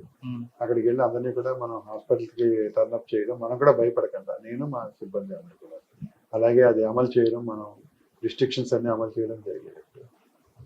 ఆయన తర్వాత శ్రీకాంత్ గారు, మీనా సార్, మనీష్ కుమార్ సిన్హా గారు. సార్ వచ్చిన తర్వాత ఈ పిఎల్సిఎఫ్ మార్పు ఇవన్నీ పెట్టారు. పిఎల్సిఎఫ్ లో నన్ను మెంబర్గా పెట్టారు సార్. సివిల్ మ్యాటర్స్ అన్ని కూడా డీల్ చేయాలి. అంటే సివిల్ మ్యాటర్స్ అంటే బ్యాక్ డ్రాప్ క్రిమినల్ యాక్షన్ చేస్తే సగం పని పోలీసులు తగ్గుతుంది పోలీస్ స్టేషన్లో. సో దట్ అనవసరమైన వాటి మీద ఫోకస్ చేయకుండా ఇన్వెస్టిగేషన్స్, మీరు అన్నారు కదా ఇందాక, ఇన్వెస్టిగేషన్ మీద వీటి మీద ఫోకస్ చేసి దీని యొక్క క్రైమ్ రేటు తగ్గించి కన్విక్షన్ రేటు పెంచుతారనే ఉద్దేశం కొద్ది అప్పుడు మనీష్ కుమార్ సిన్హా గారు దానికి డివిజన్స్ చేశారు. మార్పు అని 5 కార్యక్రమాలు పెట్టారు. ఆ మార్పు, దాని తర్వాత భద్రత, విన్ ఉమెన్ ఇన్ నీడ్ ఒకటి పెట్టారండి, మార్పు పెట్టారు సార్. అలాగే ఇది పిఎల్సిఎఫ్ అని ప్రీనిఫికేషన్ కౌంటరింగ్ ఫామ్ 3 కూడా ఎఫెక్టివ్ గానే పనిచేశాయి. తర్వాత కూడా సార్ శ్రీకాంత్ సార్ వచ్చిన తర్వాత కూడా అవి కంటిన్యూ అయ్యాయి. సార్ కూడా కంటిన్యూ చేయమని చెప్పారు. అట్లా కూడా ఆయన వంతు సూచనలన్నీ ఇచ్చేవారు చక్కగా. తర్వాత ఈ సార్ వచ్చారు. తర్వాత సార్ వచ్చారు. సార్ వచ్చిన తర్వాత ఏంటంటే పోలీసు కింద స్థాయి నుంచి ఎఫెక్టివ్ గా పనిచేయడం అనేది స్టార్ట్ చేయించి రోజు కూడా మనకుండే రిసోర్సెస్ ఏవైతే ఉన్నాయో వాటిని ఎఫెక్టివ్ గా యూజ్ చేసుకోవాలనేది సార్ కాన్సెప్ట్. మీరు చూస్తున్నారు ఇదివరకు రక్షకు, అలాగే దిశ మొబైల్, అలాగే దాని తర్వాత హైవే మొబైల్స్, బ్లూ కోడ్స్, ఇన్ని వాహనాలు మేము ఇచ్చామని ప్రతిదానికి కూడా పోలీస్ స్టేషన్. ఇవన్నీ కూడా మనం ఎఫెక్టివ్ గా తిరిగేటట్టుగాను, ఆకుండా తిరిగేటట్టు ప్రతిదీ కూడా సార్ పర్యవేక్షణలో జరుగుతాం. సార్ మీరు 4 సంవత్సరాల నుంచి ఇక్కడ పనిచేస్తున్నారు. ఫస్ట్ వచ్చినప్పుడు ప్యాటర్న్ ఇలాగ ఉంది, ఇప్పుడు ప్యాటర్న్ మారిందండి క్రైమ్. క్రైమ్ ప్యాటర్న్ అంటే ఎప్పుడు ఉందండి. ఇక్కడ మీరు చూస్తే కనుక మన విశాఖపట్నం సిటీలో అతి దగ్గరలో మీరు అడుగుతున్న ఈ విశాఖపట్నం రూరల్ ఏరియాను లేకపోతే ఒరిస్సా ఏరియాను ఉండడం వలన గంజాయి ఎగుమతి దిగుమతులు ఇప్పుడు ఉన్నాయండి ఇక్కడ. అయితే ఇప్పుడు కాన్సన్ట్రేట్గా ఇప్పుడు పట్టించుకుని దాన్ని ఏమైనా సరే రూపుమాపాలనే లక్ష్యంతో డీజీ గారు ఆదేశాల మేరకు సిపి గారు వీళ్ళందరూ కూడా చేస్తున్నారు. ఇప్పుడు అది చాలా లోతుగా వెళ్ళింది, ఇవేళది కాదండి, చాలా కాలం మట్టి ఉంటుంది. ఎందుకంటే ఒక 5-6 ఏళ్ల క్రితం తర్వాత నేను వచ్చిన కొత్తలో కూడా ఇక్కడ అలాంటి సైన్స్ ఉన్నాయి. అలాగా అలా పాడైపోయి తల్లిదండ్రులు వచ్చి బాధపడిన సంఘటనలు చాలా ఇక్కడ ఉన్నాయండి. ఇక్కడ విశాఖపట్నం మీరు అందరూ పొగుడతారు ఇది, కానీ విశాఖపట్నం చాలా ప్రశాంతమైన నగరం అది ఇది అని చెప్పి అంటారు, కానీ ప్రశాంతమైన నగరమే పైకి చూస్తే. కానీ లోపల లేయర్లో ఏంటంటే కొన్ని అనుకోని వస్తున్నాయి. ఇవన్నీ కూడా వాటిలన్నింటినీ మనం అలాగా అణిచిపెట్టి జాగ్రత్త కంట్రోల్ చేస్తే కనుక మనం అవాయిడ్ చేస్తే ప్రశాంతమైన నగరం కిందే ఉంటుంది. కానీ మనకు కనిపించే ప్రశాంతత అంత లేదండి ఇక్కడ. కానీ ఈ ఊరు వచ్చి మా పిల్లలు పాడైపోయిన చెప్పిన తల్లిదండ్రులు ఉన్నారా? తల్లిదండ్రులు ఉన్నారు. ఈ ఊరు వచ్చి ఇక్కడే కాదు, జనరల్ గా ఈ రోజుల్లో మనం పర్యవేక్షణ లేకపోతే ఏ ఊర్లో అయినా సరే పాడైపోతారు. ఒకటి. రెండోది అంటే ఈ ఊరికి వచ్చి పాడైపోయారు, ఈ ఊరికి వచ్చి అలవాటు వచ్చింది అని బాధపడ్డ తల్లిదండ్రులు ఉన్నారు. అలాంటి వాళ్ళ కోసమే ఇప్పుడు మనం మార్పు. సార్, ఆ మాట అన్న తల్లిదండ్రులకి వాళ్ళ బాధ్యత లేదా వాళ్ళ పిల్లల్ని కాపాడుకోవాలి, పెంచాలి అనేది? అలా కదా, అక్కడ ఇంకా చదువుకని చెప్పి పంపిస్తున్నారు, దూరాలకి పంపిస్తున్నారు. ఇక్కడ ఏం జరుగుతుంది అనేది వాళ్ళ ఊళ్ళో కూర్చొని వాళ్ళు మానిటర్ చేయడం అనేది సాధ్యం కాదు. ఇక్కడ వాళ్ళ ఉద్దేశం ఏంటంటే, వాళ్ళ మనసులో ఉద్దేశం అంటే యాజ్ ఏ పేరెంట్స్ కింద ఇక్కడ ఇది దొరకకూడదు, ఈ ఆల్కహాల్ దొరకకూడదు, గంజాయి దొరకకూడదు, లేకపోతే డ్రగ్ దొరకకూడదు. డ్రగ్ అనేది తక్కువే కానీ గంజాయి ఎక్కువ అనేది వాళ్ళ అందరి అభిప్రాయం అండి. అది మన రూపాపడానికి సార్ వెళ్ళిపోయిన సిపి గారు కానీ ముందర సిపి గారు కానీ అందరూ కూడా ట్రై చేస్తున్నారు. ట్రై చేయడం అంటే పూర్తిగా టీమ్స్ పెట్టి అన్ని మనం కనిపించినవన్నీ మనం చేస్తున్నాం. అయితే ఈ బేస్ లెవెల్లో మనకి ఇన్ఫర్మేషన్ అనేది ఎక్కడైతే తాగుతాడో నా కొడుకు తాగుతాడు, నా కొడుకుని కంట్రోల్ చేయండి అని వచ్చిన వాళ్ళు చాలా తక్కువ ఉంటారు అన్నమాట పోలీస్ డిపార్ట్మెంట్ దగ్గర. ఏదైతే ఇప్పుడు మార్పు అనేది ఇక్కడ పెట్టి వాళ్ళ తల్లిదండ్రులకి ఆ అబ్బాయికి కౌన్సిలింగ్ ఇచ్చి కౌన్సిలర్స్ పెట్టాము, అది ఆ వనరులు ఉపయోగించుకోవడం అనేది చాలా తక్కువ. ముందు స్టార్టింగ్ లోనే వాళ్ళ మీద రావట్లేదు, స్టార్టింగ్ లో రావట్లేదు. ముదిరిపోయిన తర్వాత వస్తున్నారు. వస్తే ముదిరిన తర్వాత వస్తున్నారు. వచ్చిన తర్వాత మనం కౌన్సిలింగ్ చేయడం, దాని తర్వాత మార్పించడం. ఇక్కడ గ్రీన్ హోమ్స్ అని ఇవన్నీ ఉన్నాయండి ఆల్రెడీ. వీటికి మనం పంపించడం, ఫ్రీ ట్రీట్మెంట్ కూడా వాళ్ళు ఇస్తున్నారు యాక్చువల్గా కొంతమంది అయితే. అవన్నీ చేస్తున్నాం. అప్పటికే ఏంటంటే మళ్ళీ సెల్ఫ్ డిటర్మినేషన్ కావాలి, దానికి ఒక అలవాటు పడ్డ తర్వాత మారడానికి సెల్ఫ్ డిటర్మినేషన్ కూడా ఆ అబ్బాయికి కూడా ఉండాలి.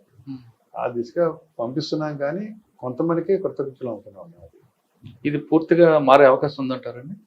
ఇదే ఇప్పుడు కంటిన్యూ అయితే కనుక ఒక 3 years లో ఆగిపోతుంది డెఫినెట్ గా. అంటే ఇంకా ఫోకస్ అంతా కూడా దాని మీద పెట్టాలి. పోలీస్ డిపార్ట్మెంట్ అయితేనే, ఎస్సీబీ వాళ్ళు అయితేనే, అలాగే పబ్లిక్ అయితేనే. ముఖ్యంగా పబ్లిక్ నుంచి అవేర్నెస్ కావాలండి.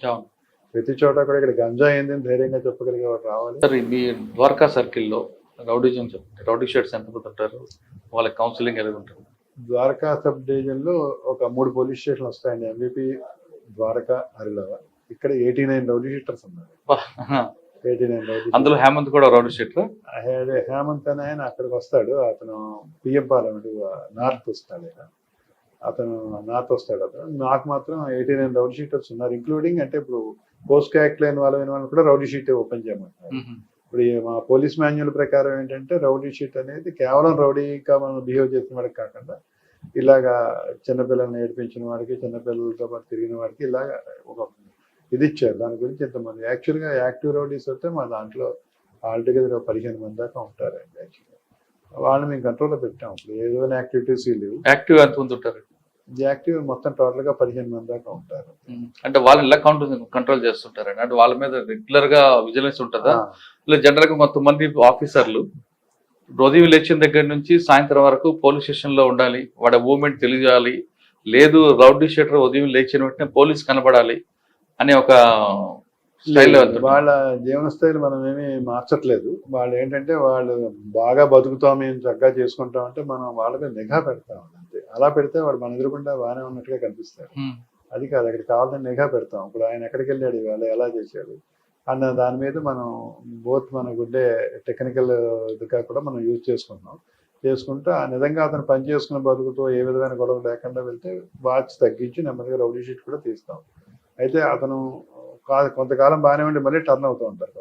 అలాంటి వాళ్ళతో మనకి ఇబ్బంది వస్తుంది. హేమంత్ లాంటి వాడు కూడా బయటికి నటిస్తూ ఉన్నాడు కదా, తర్వాత వాడు చేయాల్సిన పని వాడు చేశాడు.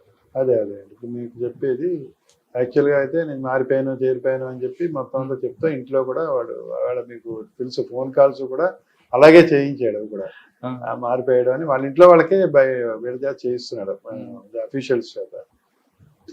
కానీ అలాంటి వాళ్ళ మీద అంటే మనం నిఘా పెట్టి కొంచెం ఇంటెలిజెంట్ గా కొంతమంది మీద మనం నిఘా పెట్టుకోవాలి.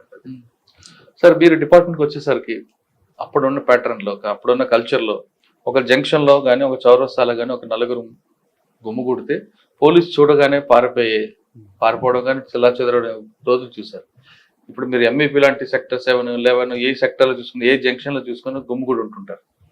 వాళ్ళ పోలీసులు చూసి కనీసం వెళ్ళాలి అనే ఆలోచన కూడా లేకుండా ఉండడానికి పోలీసులు అంటే భయం లేకపోవడమా, లేదు పోలీసు అంటే గౌరవం లేకపోవడమా, లేదు వాళ్ళు ఏం చేస్తారని ఒక ధైర్యమా? వాళ్ళు ఏం చేస్తారని కాదండి. అంటే చట్టానికి ఏంటంటే పూర్వం మీరు చెప్పినప్పుడు ఓపెన్ గా చెప్పాలంటే పూర్వం అలా అల్లరి చిల్లరగా తిరిగేవాడిని మనం స్వల్పమైన లాఠీ ఇలా చేసుకుని చెదరగొడతా ఉండేవాళ్ళం. భయం కొద్దీ బెదరగొట్టేవాళ్ళం. ఇప్పుడు ఆ భయం కొద్దీ బెదరగొట్టాలి అంటే కనుక ఆ ఎస్ఐ కానీ సిఐ కానీ సాధ్యం కాదు. ఎందుకంటే ఎవరో ఒకళ్ళు మొబైల్లో తీస్తారు, లేకపోతే ఎవరో ఒకళ్ళు తీస్తారు. అన్నిసార్లు కూడా మనం కరెక్ట్గా చేయలేము. మనం ఏంటంటే అవకాశం దొరికినప్పుడే మనం కొంచెం భయం చెప్పడం జరుగుతుంది తప్ప మిగతా విషయాల్లో కాదు. రెండోది ఏంటంటే మనం స్టేషన్లో పెట్టినప్పటికీ ఆర్థిక వనరులు కూడా వాళ్ళకి బాగానే ఉంటున్నాయి ఇప్పుడు.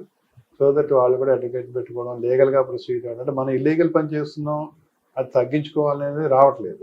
ఇల్లీగల్ పని చేసిన తర్వాత దాన్ని లీగల్గా ఎలా మనం బయటపడచ్చు అనేది. అంటే కాలంలో వచ్చే మార్పులు, టెక్నాలజీలు వచ్చినవన్నీ కూడా వాడుకుంటున్నారు. అవునండి.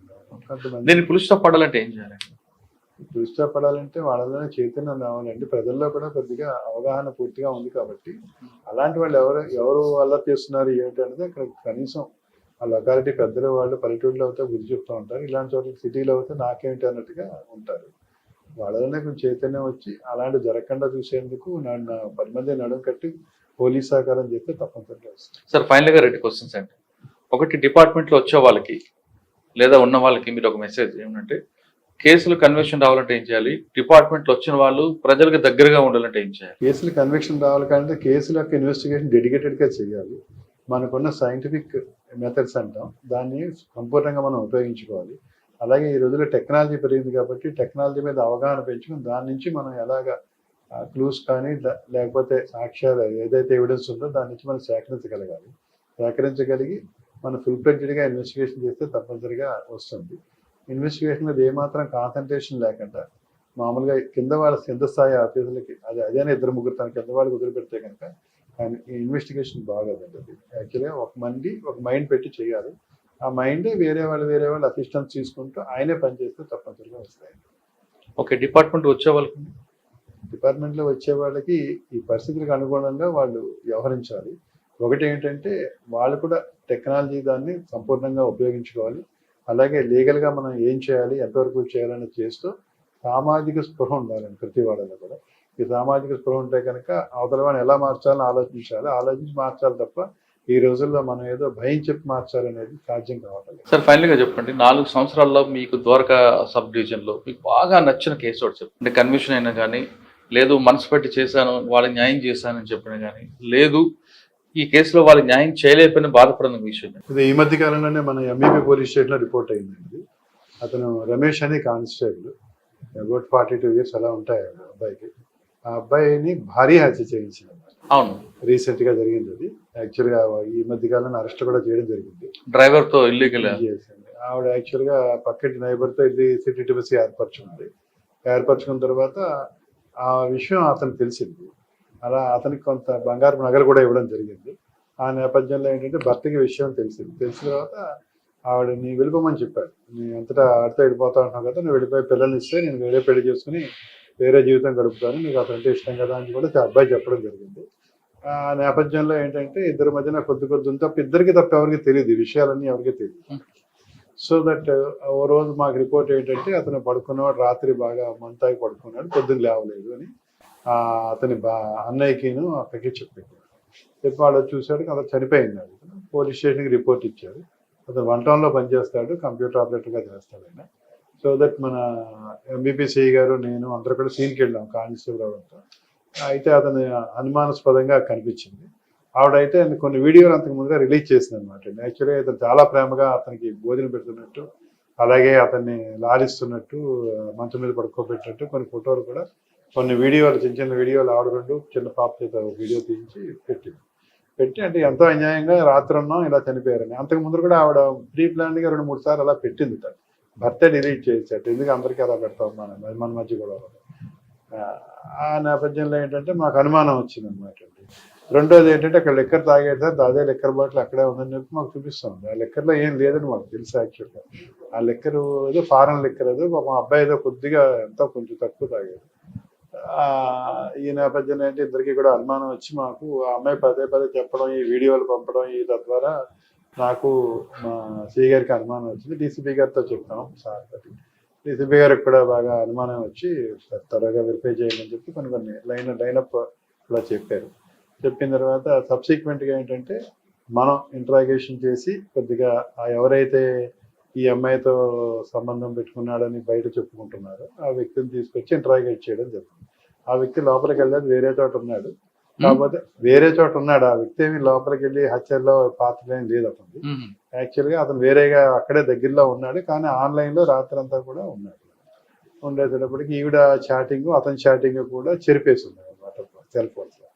సో దట్ మనకు అనుమానం వచ్చి మనం గట్టిగా ఇంట్రాగేట్ చేసేటప్పటికి అతను చెప్పింది ఏంటంటే ఈవిడ ఆల్రెడీ అతన్నే చంపేస్తే ఆ ఉద్యోగం ఏదో వస్తుంది, అతనికి ఉన్న బెనిఫిట్స్ కానీ ఆ స్థిరాస్తులు ఏవో చిన్న ఉన్నాయి కొద్దిపాటి 30-40 లక్షల దాకా అవి వస్తుంది, మన ఇద్దరం హ్యాపీగా ఉండొచ్చు, పిల్లలు పెట్టుకునేది ఆవిడ ప్లాన్ చేస్తుంది. చేసుకుని ఈ అబ్బాయితో చెప్పడంతో ఈ అబ్బాయి వెయిట్ చేస్తున్నాడు, ఈ అబ్బాయి ఎప్పుడు తాగుతాడా, ఎప్పుడు మనం పడుకున్నప్పుడు నోరు నొక్కేద్దామని. స్మాదరింగ్ కూడా అనమాట. అంటే స్మాదరింగ్ చేస్తే తడరా కానీ ఎది పెట్టి నొక్కేస్తే కనుక తెలియదు యాక్చువల్గా మరణం కూడా పైకి తెలియదు. మిగతా వాటిలో భయంకరంగా ఉండదు, నిద్రలోనే చనిపోయినట్టు కనిపిస్తూ ఉంటుంది. అది కూడా ఆవిడ ప్లాన్ చేసింది. అది ఆ 10th క్లాసే చదివింది, ఎందుకు చెప్పచ్చు. తర్వాత ఈ ఇంట్రాగేట్ చేసిన తర్వాత అతను చెప్పారు అతను ఇంకో వ్యక్తిని ఎంగేజ్ చేశాడు అనమాట. ఆడికి అది ఎవరు చంపుతున్నారో ఏమిటో తెలియదు. వాడి రాత్రి మందు పట్టించి వాడికి 2 lakhs అవసరం ఉంటే ఆ 2 lakhs ఇప్పిస్తాను, ఆ భర్త భార్యను ఏదో బాధలు పెడుతున్నాడో మీరు వాడిని చంపారని చెప్పాడు. చెప్పి రాత్రిపూట ఆవిడ ఈ ఏదైతే భర్త ఉన్నాడో ఈవిడికి ఆ రాత్రిపూట ఎన్వి అన్నాడు. ఎన్వి రాత్రి తీసుకుంటాను భార్య ముందరగా చెప్పాడు. ముందరగానే సూచించాడు అనవసరంగా. అది ముందరగానే మీరు ప్లాన్ చేసుకుని అంతా సక్రమంగా చేశారు. చేసిన తర్వాత రాత్రి ఆవిడ భోజనం అది పెట్టడం, కాస్త ఎన్వి పెట్టడం, తింటూ ఉండడం, ఆవిడ వీడియో తీయడం. ఆ లిక్కర్ ఇతను ఫోన్లో మాట్లాడడం, లిక్కర్లో కొన్ని స్లీపింగ్ పిల్స్ కలిపింది. అవి కూడా ఈ పీరియడ్ చేత చెప్పించుకుంది. యాక్చువల్గా తెప్పించుకుని దాంట్లో పొడి కింద వేసి కలిపేసింది. బాగా ఒక 4 tablets దాకా కలిపేసింది. కలిపిన తర్వాత మొత్తుగా పడుకున్నాడు. పడుకున్న తర్వాత తలుపు దగ్గరగా వేస్తే ఎవరైతే హైడ్ చేశారో వాళ్ళు లోపలికి వచ్చి దిండి విడిస్తే దిండి వాడిని నెత్తి మీద మొహం మీద పెట్టి మొత్తం ఊపిరాడకుండా చేస్తే వాడు కాళ్ళు పట్టుకుంది. కాళ్ళు పట్టుకున్న తర్వాత చనిపోయిన తర్వాత వాడు విడిపోయింది. అదే జరిగింది అనమాట. అయితే మొత్తం టోటల్గా సీన్కి వెళ్తే కనుక మనకి న్యాచురల్గా చచ్చిపోయినట్టుగా కనిపిస్తుంది. అతను చాలా మామూలుగా పడుకున్నట్టుగా కనిపిస్తుంది. ఎక్కడక్కడ వైలెన్స్ కానీ మార్చ్ కానీ ఎక్కడ మీకు ఏమి కనబడదు. ఈ నేపథ్యంలో ఏంటంటే ఆవిడ పెట్టిన వీడియోలు కొంత సస్పిషన్ ఏర్పరిచాయి. రెండోది ఆవిడ ప్రవర్తించిన తీరు అనమాట. ఇక్కడ ఆ లెక్కరు తాగేస్తే దాంట్లోనే ఉందన్నాడు. దాంట్లో లెక్కర్లో గ్లాసులో పోసిన తర్వాత ఈవిడ అతను తెలియకుండా ఈ టాబ్లెట్స్ కలపడం జరిగింది. సో దట్ ఈ ప్రకారం ఏంటంటే ఆవిడ్ని అలాగే ఆమె ప్రియుడిని ప్లస్ వాళ్ళకి మద్దతుకు సహకరించిన ఇంకొకతను అందరినీ అరెస్ట్ చేసి పంపించడం జరిగింది. ఇది మధ్యకాలంలో నాకంటే గుర్తున్న కన్విక్షన్ కేసు. ఇది కాకుండా సుమారు ఒక 10-12 పైన నా లైఫ్లో లైఫ్ కన్విక్షన్స్ పడ్డాయి. కానీ మీ సర్వీస్లో ఇటువంటి కేసు ఇప్పుడు చూస్తుంటారేమో మీరు బహుశా? అంటే చూసాం కానీ అంటే ప్లాంట్ మర్డర్స్ చూసామండి. యాక్చువల్గా వెరీ ప్లాంట్ మర్డర్ చూసాం. ప్లాన్స్ కూడా మనం ఛేదించి చేసాం. యాక్చువల్గా రాజమండ్రిలో కూడా ఒక రౌడీ షీటర్ ఉన్నారు కదా, మీరు అలాంటి మర్డర్ కూడా అయింది. అయితే దురదృష్టవశాత్తు అది ఎక్విట్ అయింది. కానీ ఆ కేసు మాత్రం దాంట్లో రౌడీ షీటర్ ఆల్రెడీ ఒక మర్డర్ చేశారండి. అతను మర్డర్ చేసిన తర్వాత వాడి ఫ్రెండ్ ఇంకో అతను ఉన్నాడు, అతను కేబుల్ నెట్వర్క్ నడుపుకుంటూ ఉంటారు రాజమండ్రి ఏరియా. 26 ట్యాప్స్ ఏరియా అంటారు. ఆ ట్యాప్స్ ఏరియా రాజేంద్ర నగర్లో నడుపుతూ ఉంటాడు. అతనికి ఏంటంటే వీడు ఆశ చూపించాడు, నువ్వు డబ్బులు తెస్తే బంగారం అమ్ముతూ ఉంటారు తోటపురం వాళ్ళు వచ్చి చాలా తక్కువగా వస్తుంది అని చెప్తే ఆ అబ్బాయి ఒక 2 lakhs తీసుకుని బయలుదేరితే వాడు ఎవరికి తెలియకుండా ఈ అబ్బాయిని తీసుకెళ్ళి డైరెక్ట్గా పాల్వంచ్ అడవుల్లో తీసుకెళ్ళి అక్కడ బాడీ చంపేసి ఆల్రెడీ బాడీ మీద శుభ్రంగా పెట్రోల్ పోసి తగలబెట్టి వచ్చి అతను మిస్సింగ్ కేసు కింద మాకు ఇచ్చారు. యాక్చువల్గా ఇతను విజయ్ అనేవాడు వెళ్ళాడు. ఇంట్లో కూడా అబ్బాయి చెప్పాల. ఆ అబ్బాయి ఏం చెప్పాడంటే జంగారెడ్డి కూడా సైడ్ భూములు ఉన్నాయి, కొడుకుని దిగుతున్నాను తల్లితో చెప్పారు. మనిషి రాలేదు. ఎవరితో వెళ్ళాడు అన్నది ఆవిడకి తెలియదు, ముసలి ఆవిడకి ఇంకేం తెలియదు మొత్తం అంతా కూడా. అయితే మీరు అన్నారు కదా టెక్నికల్గా ఏంటంటే మనం ఈ డెడ్ బాడీస్ని అది మేము CCTVలో పెడతారండి మాకు. అవన్నీ చూస్తుంటే ఈ శవం అంతా కాలేదు, కానీ ఈ చేతిన కాశీ తేడా ఉంటుంది, కొంచెం రంగురంగులుగా ఉంటుంది అన్నమాట. అది కాలేదు. సరే మా కంప్యూటర్ ఆపరేటర్ చెక్ చేస్తుంటే ఇప్పుడు వన్ టౌన్కి వెళ్ళి చూస్తుంటే కంప్యూటర్ ఆపరేటర్ చెక్ చేయాలంటే చెక్ చేస్తున్నాడు. చెక్ చేస్తుంటే ఇది కొంచెం కనిపించింది. వాళ్ళు చెప్తే ఏంటంటే ఏంటి ఐడెంటిఫికేషన్స్ అన్నీ కూడా మేము అడగడం జరిగింది, చెప్పారు. అది అనుమానం వచ్చింది. అనుమానం వచ్చి ఇదే అయి ఉంటుందా బాడీ, ఒకవేళ వీడే అయి ఉంటాడేమో అనుమానం వచ్చింది. అనుమానం వచ్చి మనం పాల్వంచ కొత్తగూడెం పోలీస్ స్టేషన్కి వెళ్ళాం, రాజమండ్రి నుంచి. వెళ్తే వాళ్ళు బాడీ మరి ఐడెంటిఫికేషన్ లేదు, ఇదే ఉందని చెప్తున్నారు. సరే మనం అక్కడ అవి తీసుకున్నాం. యాక్చువల్గా వీడు ఎవరు తీసుకెళ్లారు ఏంటి మనకి ఏమీ తెలియదు. అయితే ఏంటంటే ఇద్దరు కలిపి వీళ్ళు లాస్ట్ కంపెనీకి మాత్రం వీడితో మాట్లాడినట్టు తెలిసింది మనకు. అప్పుడు వీడిని తీసుకొచ్చి ఇంటరాగేట్ చేస్తే ఫస్ట్ వీడు కన్ఫెస్ చేయలేదు అసలు. తర్వాత వీడికి అసిస్టెన్స్ గా ఇంకో రౌడీ షీటర్ని పురమాయించుకున్నాడు దుర్గా. వాడి మధ్యలో చాలా ప్లాంట్ గా అనమాట. వాడు ఏం చేశారంటే ఇతన్ని కారులో ఎవరో ఇంకోటి కారు ఏదో బాడైతే వాడు కారు బాగు చేస్తానని చెప్పి ఈ రౌడీ షీటర్ ఎవరైతే ఉన్నాడో అతని పేరు నలమహాదేవుడు. అతని పేరు ఆ నలమహాదేవుని తీసుకెళ్ళి ఆ కారులో వీడిని ఎక్కించుకుని ఎవరికీ తెలియకుండా తీసుకెళ్ళాడు. అంటే ఏలూరు వెళ్ళాలన్నాడు, ఏలూరు తీసుకెళ్ళాడు. ఏలూరులో ట్రైన్ వెళ్ళిపోయింది, మళ్ళీ మనం భద్రాచలం వెళ్ళాలన్నాడు. భద్రాచలం వెళ్తుంటే జస్ట్ ఓ చోట స్లో చేశాడు. ఈ ముందర సీట్లో ఆయన ఇలా పడుకుని ఉన్నాడు. ఆ స్లో చేసిన చోట ఆ జంక్షన్లో ఇంకో రౌడీ షీటర్ వెనకాల ఎక్కి వీడు పడుకున్న తర్వాత ఏం చేశారంటే వెనకాల నిద్రపోతా ఉంటాడు కదా, పక్కన వాడు డ్రైవ్ చేస్తున్నాడు. వీడు ఆడేం చేసి నలమహారాజ్ అని చెప్పి వాడు ఇలా తువాలు పెట్టి మొత్తం ట్యాగులేషన్ చేసి వెనక్కి చేసి వెనకాల సీట్లో పడుకోబెట్టేశారు. వెనకాల సీట్లో పడుకోబెట్టిన తర్వాత వాడు చచ్చిపోయాడని పడుకోబెట్టారు. అక్కడ కొంత దూరం వెళ్ళిన తర్వాత ఒక గొయ్యి వస్తే దాంట్లో మళ్ళీ వీడు ముందరికి పడ్డాడు. సీట్ రాసి ముందరికి చలనం వస్తుంది ఇదే ఇంకా బతిగా ఉన్నాడు అని చెప్పి మళ్ళీ స్టాబింగ్ చేసి భద్రాచలం గోదావరిలో పడేద్దాం ఫస్ట్ తీసుకెళ్ళి. భద్రాచలం గోదావరిలో పడితే రాజమండ్రి గోదావరికి వచ్చేస్తుంది. అంటే నేనంటే భయం ఉందండి కదా, మన సీఏ పట్టేస్తాడు మళ్ళీ మనం అని చెప్పి ఆలోచించి ఇంకా అక్కడి నుంచి కూడా తీసుకెళ్ళి ఆ పాలవంచడంలోకి తీసుకెళ్ళి అక్కడ వాడు మొత్తం పెట్రోల్ పోతే తగలబెట్టినట్టుగా మనకు తెలిసింది.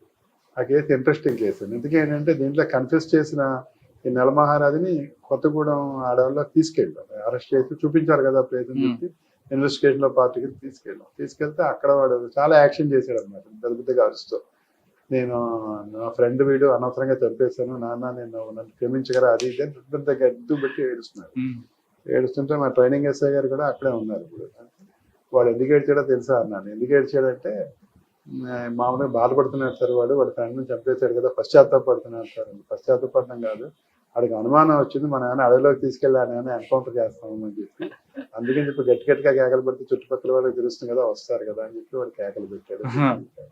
తర్వాత వాడు మళ్ళీ మా PSI ఇంటరాగేట్ చేస్తే నిజమే సార్ నాకు అదే అనుమానం వచ్చి కేకలు పెట్టాను పడ్డాయి బాగా.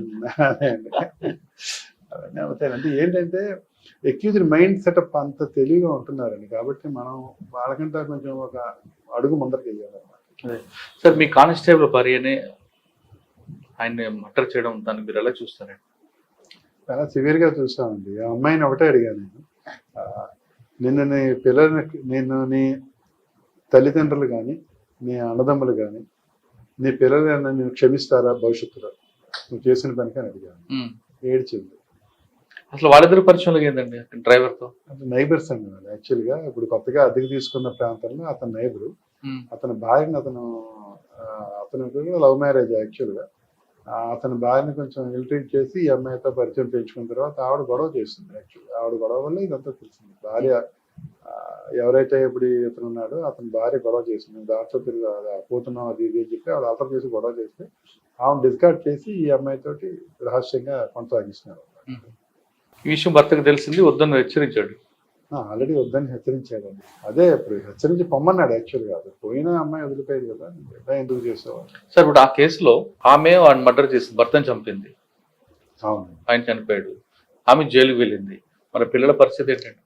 పిల్లల పరిస్థితి అదే ఆలోచించామండి. యాక్చువల్గా వాళ్ళ బ్యాచ్మేట్స్ కూడా మాట్లాడడం జరిగింది. వాళ్ళు కూడా గ్రూప్స్లో పెట్టారు. ఆ అబ్బాయి ఎవరైతే ఉన్నారో ఆ పిల్లలకి డబ్బే వేయడం కాదు, అతను మంచి స్కూల్లో జాయిన్ చేద్దాం. ఎంతమంది పిల్లలండి? ఇద్దరు పిల్లలండి. ఒక పాప, ఇద్దరు అమ్మాయిలే. ఒక అమ్మాయికి 5 years, ఒక అమ్మాయికి తల్లి జైలు, తండ్రి 3 years.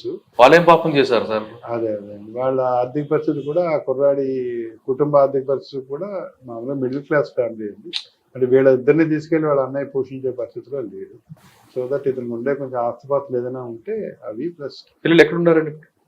పిల్లలు ఇప్పుడు వాళ్ళ పెద్దనాన్న వాళ్ళ దగ్గర సంరక్షణ ఉన్నారు. యాక్చువల్గా వాళ్ళకి మేము ఏం చెప్తామంటే వాళ్ళ బ్యాచ్మేట్స్ ఉన్నారండి. వాళ్ళందరూ కూడా పెద్ద బ్యాచ్, వాళ్ళందరికీ కూడా వాళ్ళు 2009 బ్యాచ్ కాబట్టి వాళ్ళు ఏం చేశారంటే వాళ్ళ గ్రూప్లో పెట్టుకున్నారు. వాళ్ళు కొంత కరెక్ట్ చేసి పిల్లలు చదివించండి, మీరు ఆల్రెడీ కొంత ఆస్తి ఉంది కాబట్టి మంచి ఆస్తిలో పెట్టి మంచిగా స్కూల్లో పెట్టి చదివించండి. సెలవుల్లో అది వాళ్ళ పెద్దనాన్న వాళ్ళు ఉన్నారు కాబట్టి అక్కడ పంపించండి, అప్పుడు ఎవరికి కూడా భారం కాకుండా ఉంటుందని చెప్పడం అయింది. ఆ ప్రకారం వాళ్ళు రియాక్ట్ అయ్యారు, చేస్తున్నారు.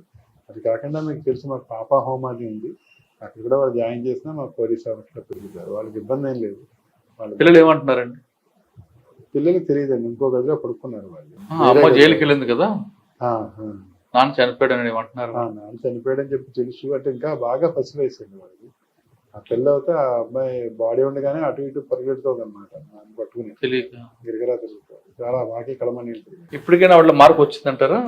మార్పు వచ్చింది. అరెస్ట్ ముందరే ఆవిడ మార్పు వచ్చింది. ఏడ్చింది చాలాసేపు.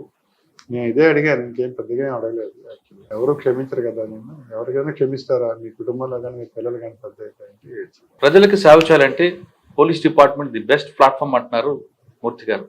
ఆయన 1989 వచ్చినప్పుడు జరిగే క్రైమ్, ఇప్పుడు జరుగుతున్న క్రైమ్, జరగబోయే క్రైమ్ ఎలా చేయాలన్నది, దానికి ప్రధాన కారకులు ఎవరన్నది కూడా విశ్లేషించారు. క్రైమ్ ప్యాటర్న్ మారుతుంది. ఇది ప్రధానంగా సమాజంలో వచ్చే మార్పులు, తల్లిదండ్రులు పిల్లల మీద ఎక్కువగా ఫోకస్ చేయకపోవడమే దీనికి ప్రధాన కారణమని ఆయన విశ్లేషిస్తున్నారు. ఖచ్చితంగా విశాఖపట్నంలో ఇకపై డ్రగ్స్ కంట్రోల్ మీద ఎక్కువ ఫోకస్ చేస్తామని చెప్తున్నారు. విశాఖ ప్రజలు హ్యాపీగా ఉండొచ్చు. మరో 3 సంవత్సరాల్లో ఇదే పోలీసింగ్ జరిగితే విశాఖపట్నంలో డ్రగ్ అనే పదానికి బుక్స్ లో ఉంటారు తప్ప డైరెక్ట్ గా దొరకదంటూ అని హామీ ఇస్తున్నారు. ఇది ఈ వారం మూర్తి గారి టెక్స్టులు ఇంటర్వ్యూ. వచ్చే వారం మరొక మళ్ళీ కలుద్దాం. అంతవరకు నమస్తే.